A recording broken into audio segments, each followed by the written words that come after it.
දැක්කා බොහෝ අය කියන අපි මේ අලුත් ආරක්ෂක මණ්ඩලයක් හදලා තියෙනවා කියලා. ඔව් අලුත්. ඔක්කොම අලුත්. මතක තියාගන්න.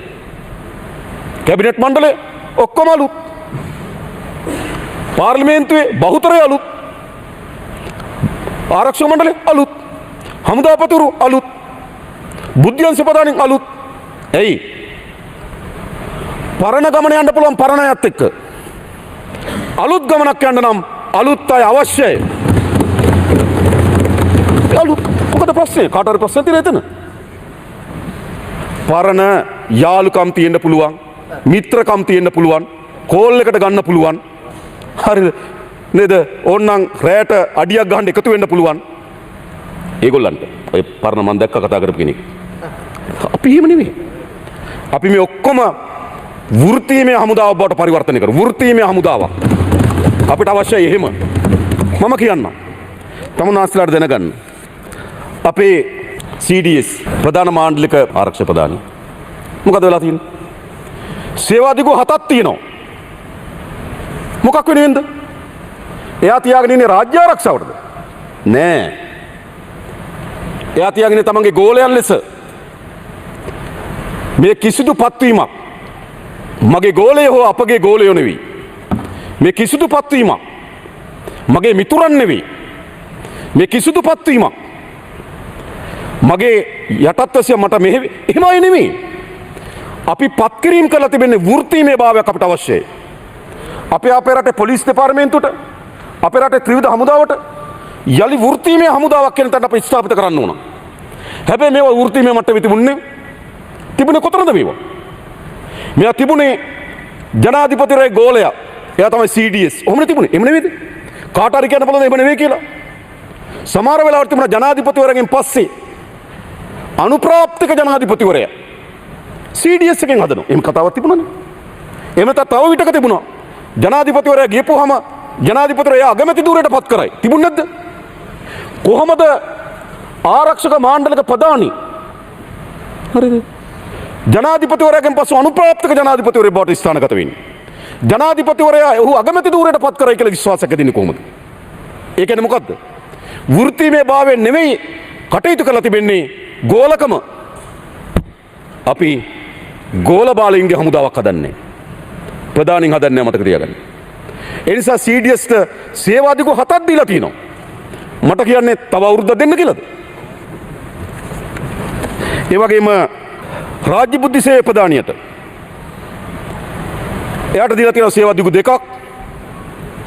නැවත කැඳවීම් 2ක් දීලා තියෙනවා. එළියට ගිහලා නැවත කඳවලා තියෙන අවස්ථා 2ක්.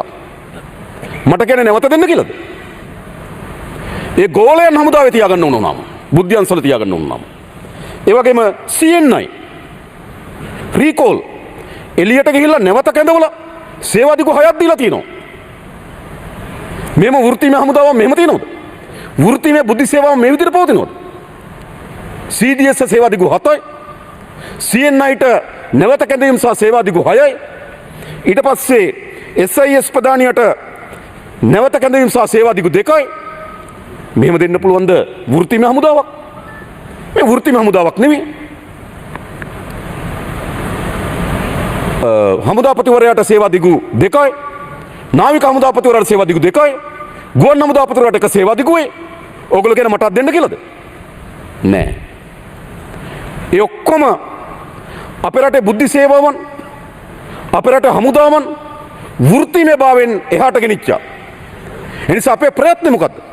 මේ හමුදාව මේ පොලිසිය වෘත්තීමය ස්වභාවයකට ගෙනීම තමයි ජාතික ජනබලවේගයේ ආණ්ඩුවේ අපේක්ෂාව.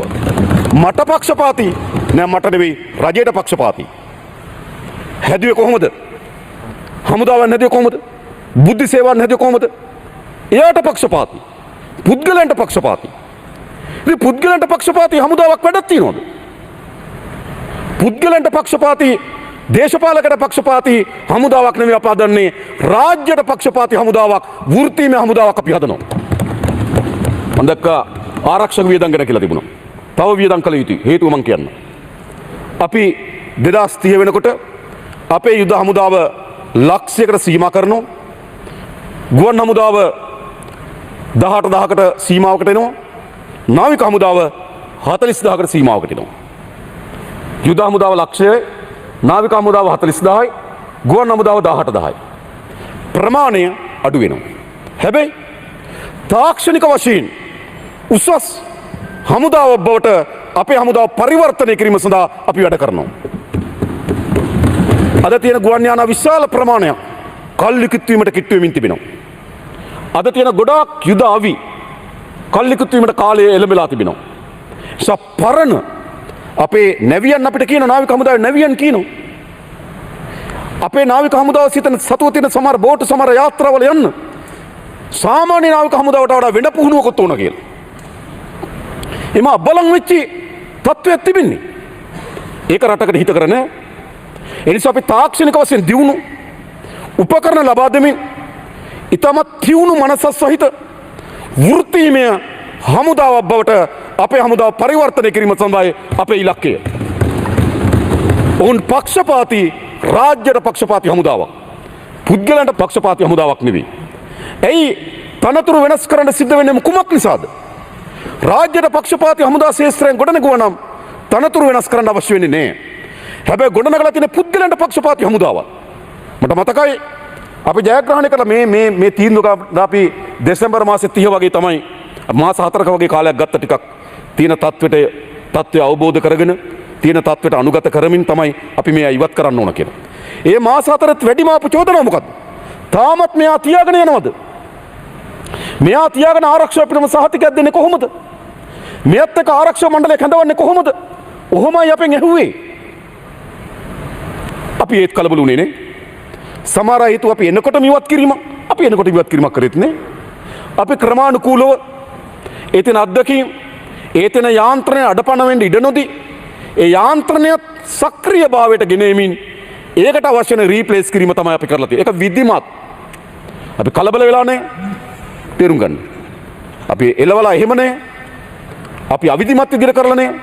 අපි ආරක්ෂක යාන්ත්‍රණය කඩා වැටෙන්න ඉඩ දීලා නැහැ. ඔබ කිව්වට මේ පාතාලේ නැගිටීම ආරක්ෂක අංශවල මාරු වීමේ ප්‍රතිඵලද එහෙම නෙමෙයි. ඒ කිසිවක් අඩපණ වෙන්න ඉඩ නොදී අපි ක්‍රමානුකූලව රෝදේ කරකෙන ගමන් රෝදේ නට්ටහයි කරමින් අලුත් නට්ටහයි කරා. මතක තියාගන්න. එහෙම නේද කරන්න ඕන කිව්වේ. මැෂින් එක කරකෙන ගමන් මැෂින් එකේ තියෙන සමහර දේවල් අපි වෙනස් කරලා තියෙනවා. හැබැයි මැෂින් එක ඉතා හොඳින් කරකිනවා. ඒ නිසා අපි හදන්නේ වෘත්තීමය හමුදාවක්.